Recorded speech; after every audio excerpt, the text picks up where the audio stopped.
Chapter 30 of Kidnap on the California Comet by M.G. Leonard and Sam Sedgman.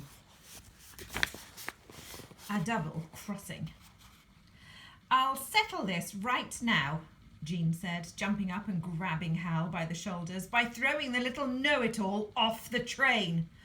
"Uncle Jean, stop!" Marianne grabbed his arm, but he shrugged her off. "Don't go soft now, princess. You're in as much trouble as I am."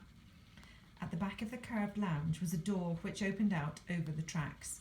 Dragging Hal towards it, Jean kicked at the handle.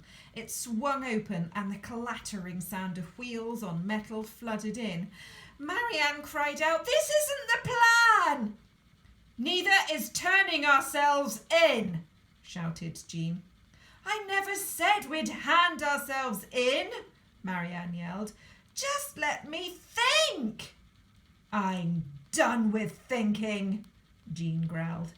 "Adie said you'd turn chicken, and she was right." "Don't trust Adie," Hal cried, struggling to free himself. "Adie's not even her real name." "Shut up," said Jean, shoving him forward. Hal grabbed frantically at furniture, gripping the doorframe to stop himself tumbling out. A wave of vertigo, that means height sickness, turned his legs to jelly. Beside the tracks, the ground dropped away into a deep canyon. "Adie's a con artist," he shouted. "If you don't know her real name, she's conning you too. Adie loves me." "Does she? Did you know that at Denver Station she stole the hard drive from August Ray's computer?" A look of confusion crossed Jean's face. "She's planning to sell it. Go upstairs and look if you don't believe me. She's double-crossing you." Ah, that's where the title of the chapter comes in, isn't it? Jean wrenched Hal back into the lounge, throwing him onto the carpet. "If you're lying, I'm throwing you straight out that door." And with that, he stomped upstairs to the bedroom. Hal pressed his face into the floor as Marianne closed the lounge door with a clunk. "I didn't mean for anyone to get hurt," she said quietly. "You have to stop, Marianne," Hal said, sitting up. "Turn yourself in and this will all be over." I can't," she said, her face fearful. There was an angry shout and a loud crashing noise. Jean thundered back down the stairs. "She took it!"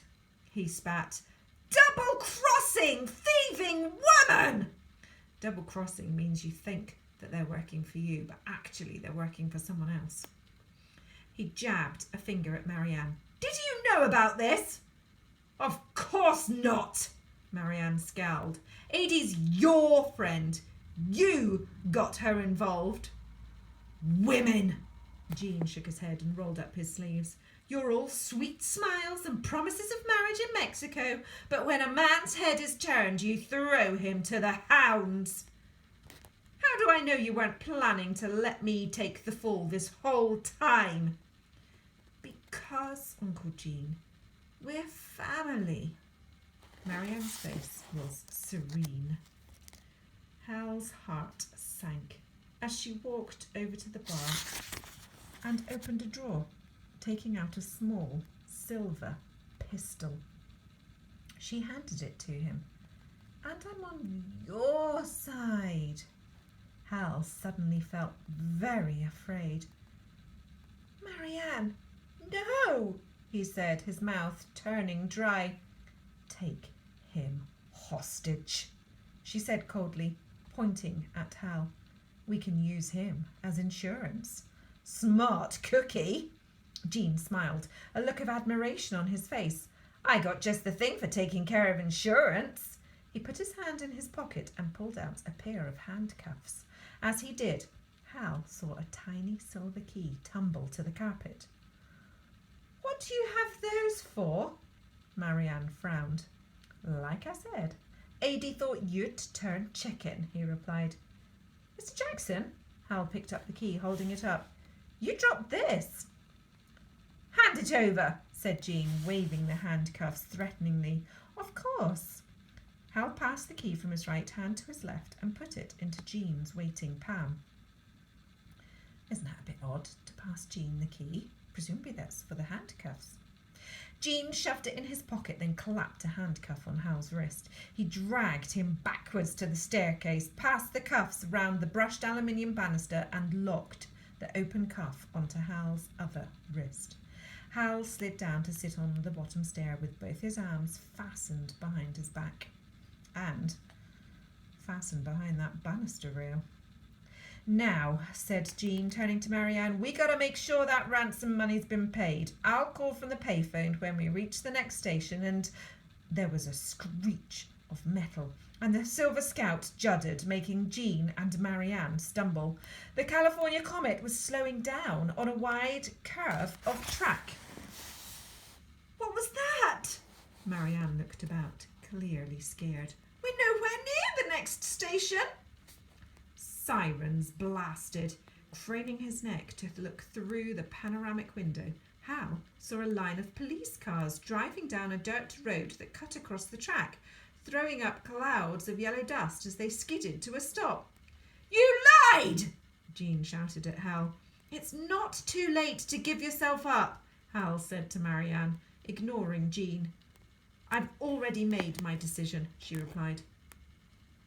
Hal watched a swarm of police officers burst out of the cars, fanning around the carriage. Jean and Marianne stared out the window. While they were looking the other way, Hal reached his fingers into his back trouser pocket and pulled out a small silver key. Aha! So he's been learning tricks, hasn't he, from Hadley? Good for Hal. It wasn't the key at all that he passed to Jean. He kidded him. Armed police! A voice called from outside. Come out with your hands up! What do we do? Hissed Jean, ducking down. We negotiate, said Marianne. Pretend I'm a hostage. Take me outside. Demand a car to the airport and make it believable. Hang on a minute. Marianne's a child. How comes she's suddenly in charge? What about the kid? Jean flicked his head back to Hal. Forget about him, said Marianne. I'm the one they want. With the key pinched between his fingers, Hal tried to slot it into the keyhole in the handcuffs, but, unable to see what he was doing, he struggled to find it, and his fingertips were becoming sweaty. Oh dear, that means the key's becoming slippery in his fingers, doesn't it?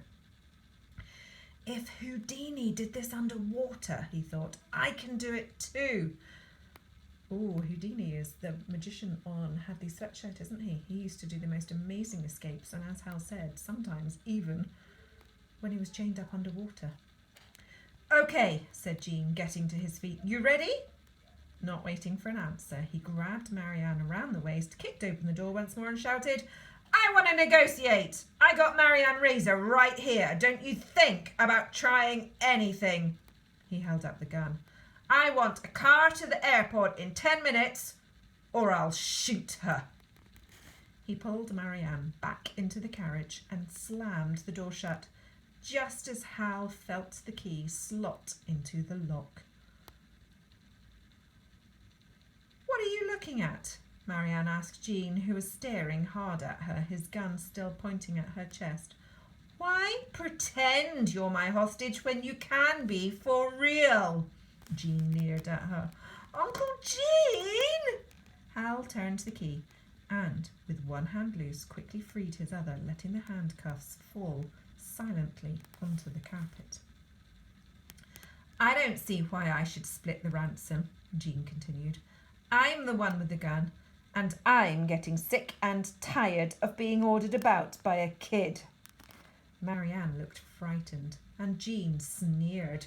Not so high and mighty now, are we, Princess? You know, Ady and I weren't really going to let you go when we got to Emeryville. We were going to take you to an out-of-the-way lockup she has and double the ransom. Why settle for 10 million when you can have 20? Neither Jean nor Marianne were looking at Hal. He clenched his fists, and before he had any time to think, he launched himself at the gun in Jean's hand. "Hal!" Marianne screamed as he cannoned into Jean. "What the?" Jean exclaimed as the two of them tumbled to the carpet and the gun clattered to the floor. They rolled and twisted, Hal fighting to escape Jean's grasp. But the man was a wrestler and pinned Hal easily to the floor. That was a big mistake, kid.